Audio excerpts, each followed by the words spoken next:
So network address that's a great start to the video. Network address translation, thank you, takes a private IP address of your home. So in the chicken scratch that's on the board, we have a 10.0.0.10 IP address for the phone in home 1. It then goes to the modem 1.2.3.4. The modem at 1.2.3.4 basically takes that IP address and says, okay, I know this, I'm putting a code to it or whatever. I'm sending the information out to the internet, but the internet is only going to see 1.2.3.4. They're not going to see the IP address inside of that, for inside the house. Make sense? So, and then with port address translation, which is similar, it stores the port number and the IP address.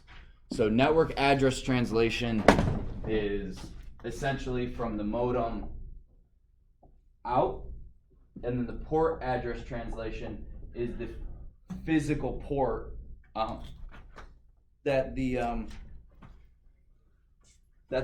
device is plugged into. Notice I said port because if it's Wi-Fi, it's not physically plugged in, but it is plugged into the Wi-Fi, and the Wi-Fi has a way of separating out channels and ports and stuff like that. So you'll need to know terms of what port address translation and network address translation, but that's about all you'll need for the Network Plus certification. You won't need to know how to configure it or set one up, because a lot of networking is done automatically, right? You don't have to tell it, hey, I don't need to set up port address translation. A lot of stuff you use will automatically do it, but if there's a problem, you'll need to know at what point there's a problem. Okay, section 1-5 review, assembling an office LAN. Whoop, whoop. Sounds awesome, doesn't it? Again, a lot of home networking is you plug it in. They make a lot of stuff user friendly so that when you plug it in, it kind of works. So setting up 3 computers to a switch and a printer would be, so we could set 3 computers in here and plug a printer in, and then we would basically have to, all we'd have to do is tell the printer the IP address. Is there a phone going off? Am I just losing my mind? No, that's mine. We hear Oh, it. okay. I don't think it's in this classroom though. No, maybe it was, maybe it wasn't. It was just buzzing. It was an alarm, right? No, I No. stay on the. Oh, jeez, you're just mispopular. Yeah, I get like 0 notifications. Nobody likes me. Okay. So setting up a printer. It really depends on the type of printer. Like the printer we have over there that's defunct in the corner, you plug it in and you have to tell it an IP address, and that IP address has to match the network you're currently on. If you have a Wi-Fi printer at home, a lot of times there's one of 2 things it can do. One, it can join your Wi-Fi and just be a device on your network, or it can produce its own Wi-Fi signal. I dislike the ones that produce their own Wi-Fi signal because they tend to interfere with everything, and then it's like, well, I'm on Wi-Fi for my home network, but now I gotta temporarily switch over, and it's just a little confusing, and I dislike it. The printer I set up at my house just joined my network. I gave it an IP address. At least I think, or it might have DHCP. It might have gotten its own IP address. A lot of networks, a lot of stuff at home has something called DHCP, which is it is automatically given an IP address. So you don't have to give an IP address to every device. It automatically does it. So a lot of your routers at home will automatically do that. The one at my house did, and it gave it like I can't even remember the IP address. But then on my network, it's a device on my network, and then on my computer or on my phone, I can add a printer, and it finds it, right? It basically sends out a command, who's a printer here? And the printer responds, I'm a printer, you can add me, and then you add it. So again, a lot of this stuff for home stuff, you don't necessarily have to set everything to an IP address. A lot of it will do it automatically, but in a home network or in an office network, I should probably have the book up. Why didn't any of you guys tell me? All of you fail. Just get out now. We all have our own books. I know, but I'm trying. But these are for the people that are watching at home. Should edit the video. I'm terrible at editing video. No, because that takes too much time for me. I already have enough to do.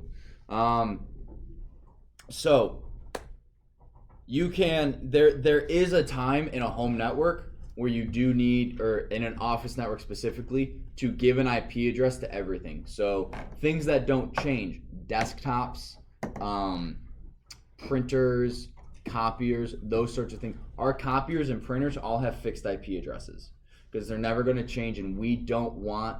If Peter's looking for a printer and the last time he used it, it ended in a .10, and today it switched because the lease expired, and now it's a .40, and he's looking for a .10, what's going to happen? Device not found.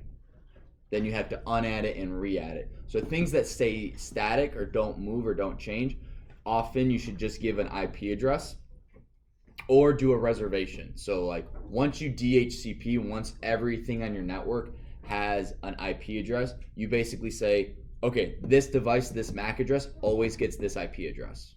And then it just makes sure, one, that it always has that IP address. And then when you're going through IP addresses, you can tell what's broken and what's not. So if I get an IP address and I know every student here has a 172.16.142 dot something, I know the 142 or it's 143 and 145 in order for all 600 students to have IP addresses. So I know 142, 143, 145. I'm skipping. 142, 143, 144. I know those IP addresses are all students. So if that is popping up as like, hey, filter violation, or this is spamming, we're shutting communication with it down, I can go, oh, a student's doing something they shouldn't, or a student may have a virus because this thing is trying to communicate with the server that's blank, and it's just spamming, or it's trying to do a denial of service attack or whatever. I can tell just by looking at the IP address of what it is. So that's a good thing to do in like not in a home, because you don't have, odds are you're probably not going to have that many things like that happen, and you're not going to have 100 devices on your home network. You're going to have 30. Yes. What page is that? This is page 41. 41. And that's, we do lease reservations for you guys, for your surfaces. So we know, we can look up the IP address and go, okay, this IP address is a student, this student is breaking something, or they have a virus or something like that, and we don't have, and then we just look up the IP address and how it's associated with the student. So you guys should always get the same IP address, even if you try to like reset it, or because one thing you can, we'll get to command line later. We'll get to that later. So this is just telling you how to set it up. Is the oh my gosh, document the devices. Document the devices, document the devices, document the devices, document the devices. I did not document the IP address if the switch has an IP address, so I can't fix it if it breaks. It works currently, but I didn't write it down, and it may not have an IP address. It may not. I may not have set it up to be that way. It might just be a flat switch. Which, if it is a flat switch, it probably doesn't have an IP address. But if it's a managed, well, that's not true. But if it's a flat switch, I really don't need to ever configure it, because all that's doing is that's a power surge, or a surge protector. One outlet into many, that's one Ethernet into many. If I set it up as a managed switch and something breaks, then I'm a little bit up a creek, because managed switches, you have to log into them in order to configure them, and I can't do that because I don't know the IP address. And when I was trying to putty in, not that any of you guys except you two know what putty is, PuTTY is a way to directly communicate with something on a very specific frequency that allows you to mess with it. So it's called through a console port. It kind of is dying out, like, because if you know the IP address, you can just log in.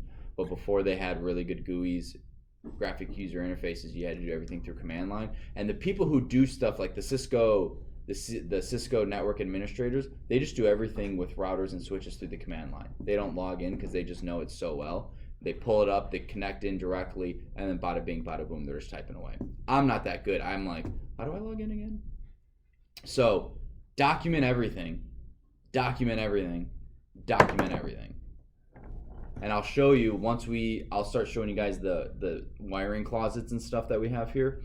And you'll see that if you don't document something correctly, it can take you hours to fix it. Hours to figure out why it's not working. Hours upon hours. Whereas if I had just taken my pencil, scratched it off, and wrote this, I now know that cable run doesn't work. Both ends are snipped. So I can't use it. But if I didn't document that, I'd be like, this thing should work. Or it's crazy how easy it is to document something and how hard it is to fix it if you don't. So document everything, document everything, document everything. Connect everything using the star topology. Yeah, probably the best way to do it.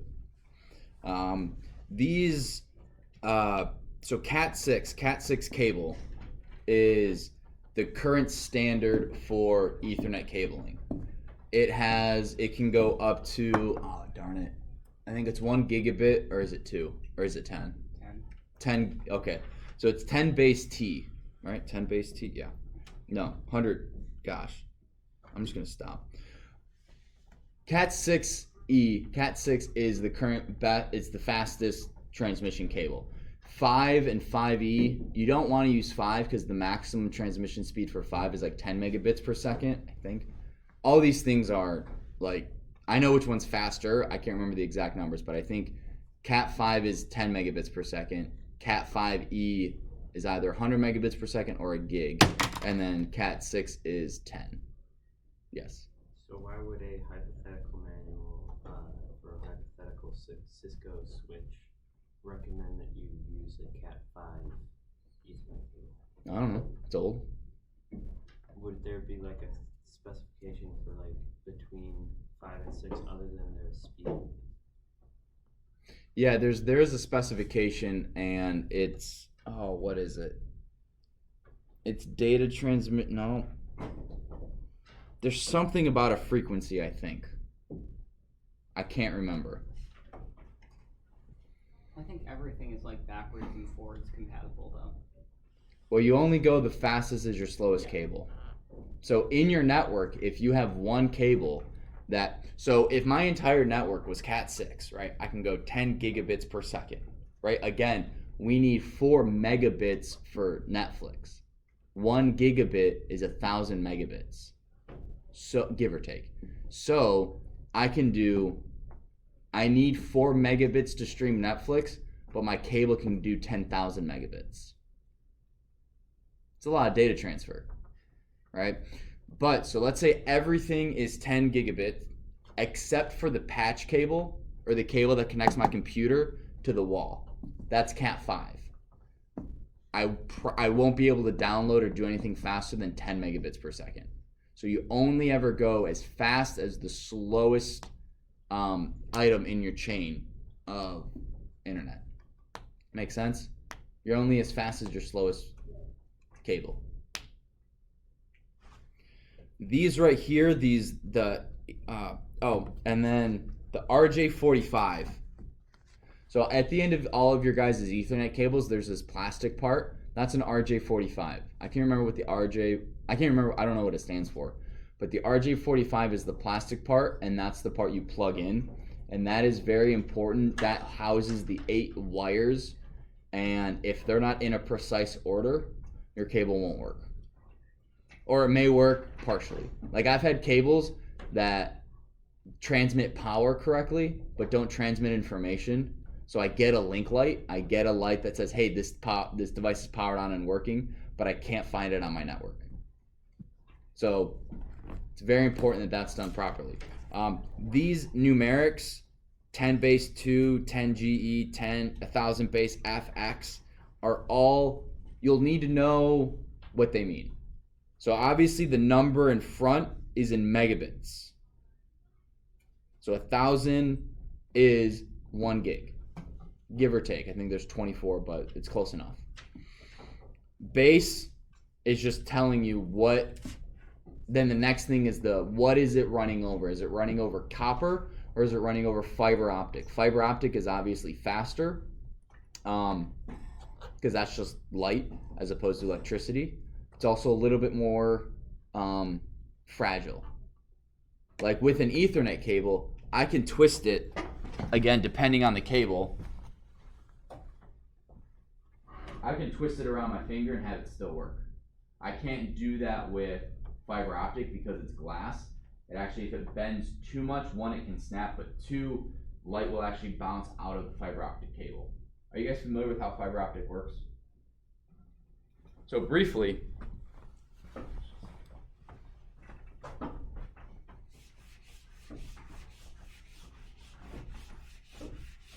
so I'll make this a little bigger so people can see it at home.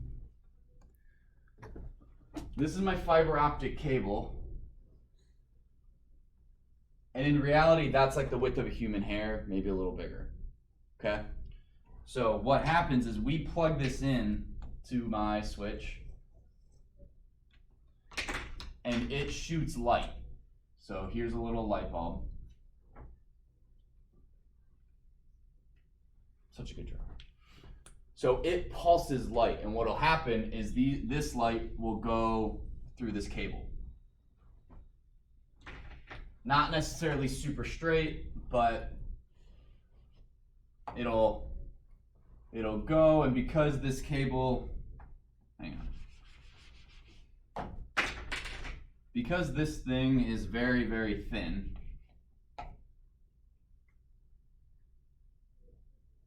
no matter how perfectly I try to draw that cable,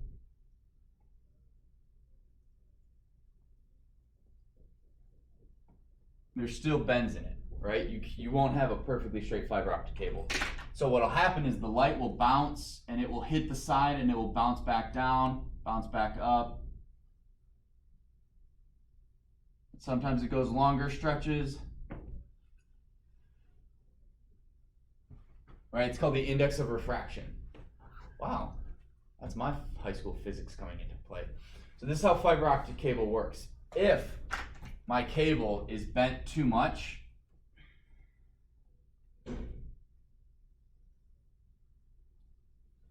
alright, so that's a bent cable, and what'll happen,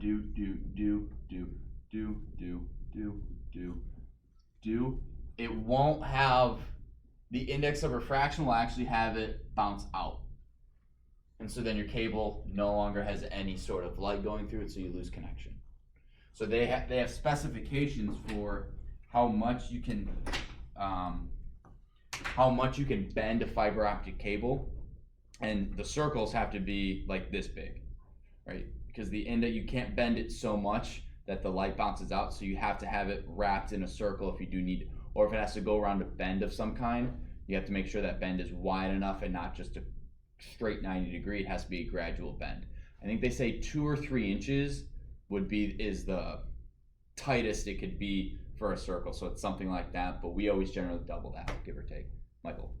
So if you're like storing it, can you bend it like further? Nope, because then it'll break. You can break it at that point. So we've had TAs and we tell them, because we have fiber optic patch cables, make the loops about this big. Which is why we tell you to make them that big and not as small as possible, because you'll break them. If you squeeze them too close together, you can hear the fiber snapping inside. Oh yeah, I don't like to hear that. So yeah, 10. So these you'll want to know. T is copper or Ethernet. T is net. F is fiber optic. Fiber. Hopefully that helps. the onomatopoeia. RJ45. So in this class, you will take a cable like this that just has an end, and you will put the RJ45 on it. You will put the keystone jack. You'll put the plug on the end, and you will be graded on whether or not your cable works. That's actually a quiz at some point. It's pass fail. So, make sense? Again, I got just a few more minutes. Ports are what you plug into. Cheap hair. For what? For not. You know. Okay. I was wondering what happened. Is she actually a front office TA? Gabby? Yeah, I think so. I think so too. Okay, that's legit then. Probably something what happened yesterday. Yeah. So transmit and receive. So crossover cables, these tend not to be used too much now because a lot of the stuff is auto sensing. However, you will crossover cables, like we have a couple and they're marked with an X.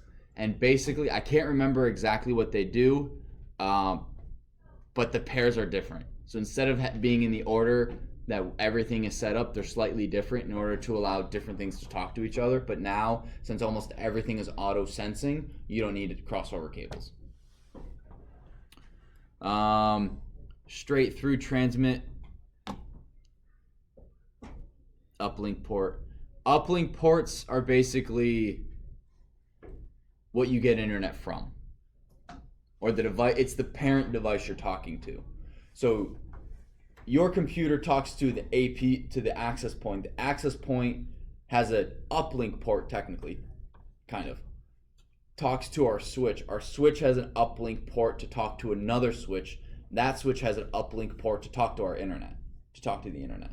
So it's that uplink port that is, obviously, it's uplink, upstream, and that's where the internet comes from. Straight through, a straight through port is also called uplink port. Switches usually have at least one port, then you switch to select for either cross connector or straight through. Yeah.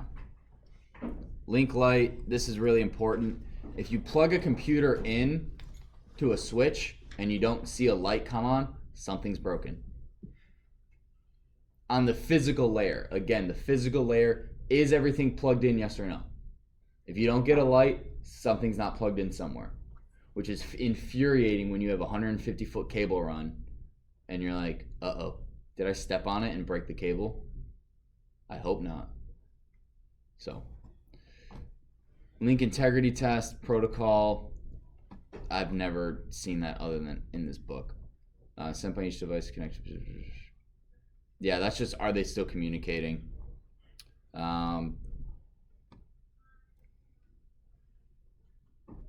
Oh, this is, I use this so much. So you can change the IP address of your computer, or of the adapter. Like if you guys tried to do it, because we have your MAC address hard coded as having an IP address, it won't work. Like you'll give your computer an IP address and boom, you lose internet. All right. I don't have that, and sometimes I need to talk with certain things. So my computer defaults to like a 10.0 IP address with a subnet mask of whatever. I have devices that by default, their IP address is 198. I am not on the same subnet as that device, so I cannot talk to it. So what I have to do is I go into my computer, and I'll show you guys how to do this. And I go to my network and internet settings. I go to change adapter options. And then these are all of my adapters. Some of them are for my VPNs. Some of them are installed, and I don't know why. But you look for the one, typically yours will be Ethernet adapter. You guys should, unless you have VPNs, which is a violation of our acceptable use policy. You should have wireless, and that's it. You should have a Wi-Fi adapter. It should look like this right here. What you do is you right click and you go to properties, and of all of these, the only one you need to worry about is this one, IPv4. And now you can give yourself IP address. You can tell the computer, this is my IP address, this is my subnet mask, this is my default gateway, and these are my DNS servers. If you don't know all 5 of those, well, you don't. The alternate DNS server is optional. But if you don't have those 4 bits of information, you won't be able to connect to the internet. You may be able to connect to a local device, but you won't be able to go all the way to the internet. So typically, I wouldn't say mess with these things. However, if for some reason you can't talk to a router, it could be because the router has a default IP address of 198 and you have a IP address of 172. In that instance, you'll have to go in, change your IP address. Michael and then Joseph, do you have a question?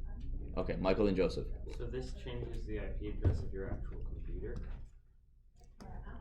Yeah. But if that doesn't match what the router knows your IP address to be, it won't work. Because if the router is saying, listen, this MAC address gets this IP address, and then an IP address shows up and it kind of doesn't know, there's like no MAC address associated with it, or the MAC address that it's like, so if you change your IP address and you try to talk to a router, that will not work with what the router knows to be true, and it won't, I don't think it will give you internet. So if you guys try to change, so actually let's do that real quick. Those of you who have your computers open, do this right now, and give yourself an IP address.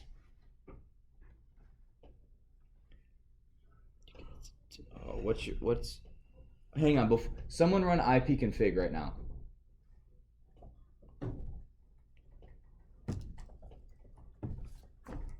And tell me your IP address, Peter, your default gateway, and your 172.19.216.164. What's your subnet mask? 255.252.0.0. And default gateway is 172.16.0.1. Okay, so what I want you guys to do, I'm going to type these numbers up here for you. So 172.19.216. Don't use 216, do 220, and then pick a random IP address. Don't use 159 because I just did. If you give yourself the same IP address as another computer on the network, you both go down, just FYI. This is a 252 and 172.16.0.1, and then the DNS server is the same thing. So I had internet before I did that. Let's see if I still do.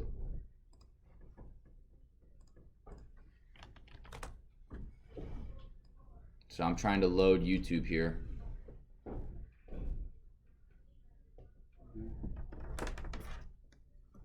Yes. So if you just had like, I don't know, say if I brought my Surface 3 to school and then set the IP address as some random other computer's IP address here, I could shut down their Wi-Fi?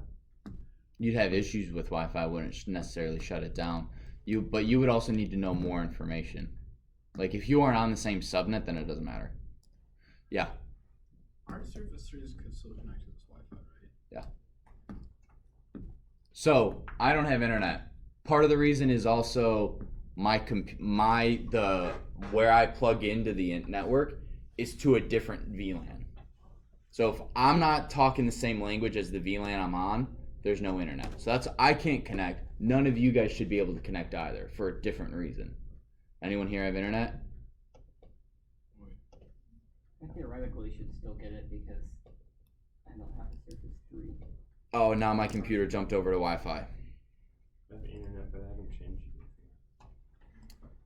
Yeah. So I'm gonna go back and change this because we're running out of time for you guys to do this thing, and I want to finish this chapter finally.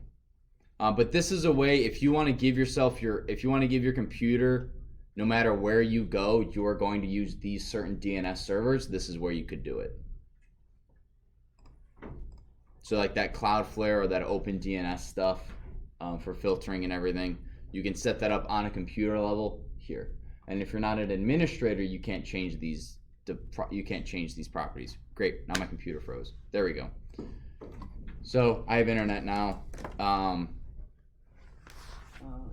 you. There we go. Okay. So that's it. Again, in this class, you guys will have a lot of hands-on experience, like what we're going to do today. But the first little bit is kind of, makes sense. Yeah. All right, whatever. Testing and troubleshooting LAN. A big thing. Is it plugged in?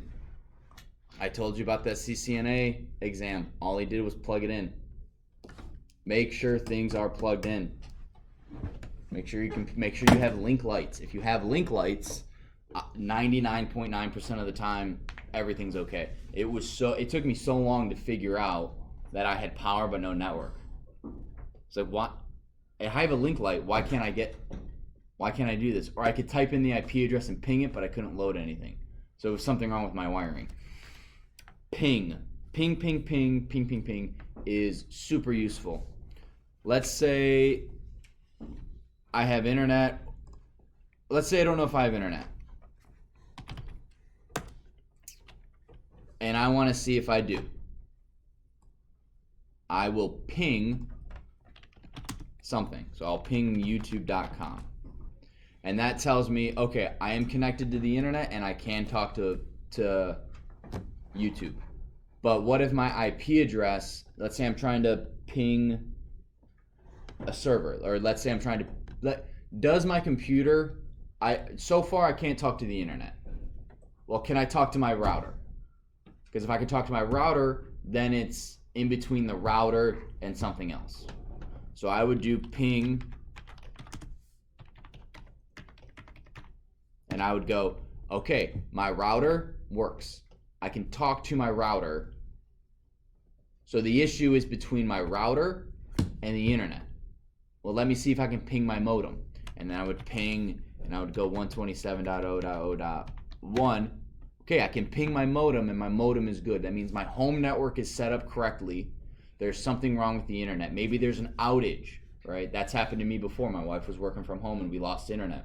She called me blaming me, and I'm like, what do you want me to do? I looked up, and we had an outage, right? The home network was totally fine. It said we had internet, but nothing would load.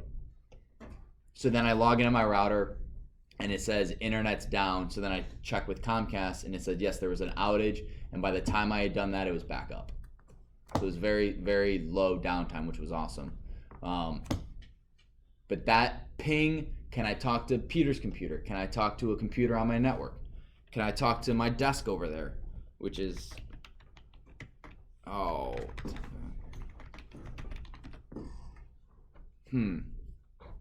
can't talk to my computer over there. So either my IP address is wrong, or we're not on the same subnet. We're not talking to each other. Can I ping 10.0.0.1? Okay, I can ping my router. I can ping our server, which is where everything is. So I can ping that. Okay, so that's good. There's an issue between my router and something else. Really, the only other thing I use with ping is this -T, and that's a continuous ping. So I've done this before with objects on my network that I don't know if they're up and running, and I want to know when they come up and running. So I'll plug it in, I'll ping it, and I'll walk away. And then as soon as I start seeing this line, I'm like, okay, it's up and running, and now I can start configuring it. Or I can go, this is the IP address that that device has. I need to know, I'm configuring it, configuring the network. Okay, is this working yet? No, it's still not working. Configure. Oh, I'm pinging it. Okay, I fixed it. So all the other ones that you have in here are good to know that they're there, but I really don't remember seeing these on the network exam, nor on my Security Plus. So typically you only increase the number of requests or the size, and this is going to sound bad, when you're trying to knock something down. Because currently I am sending 32 bits of information. I can send more. And you don't typically ever want to do that, Michael or Peter. ping. If you don't get a response, obviously, and to stop something, those of you who took coding, Control C. Control C will stop the ping. Yes. Interesting.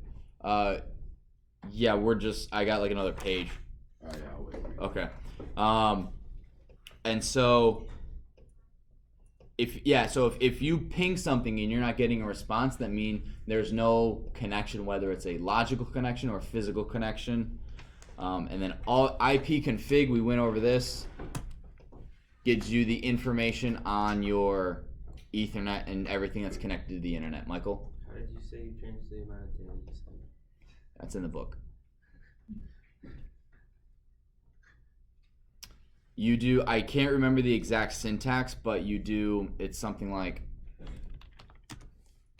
You can do -n to change the number. -n, you can change the number. So if I wanted to send 32 pings, it would do that. But Buffer it still size, sends them 1 second apart. bad parameter 1. Oh.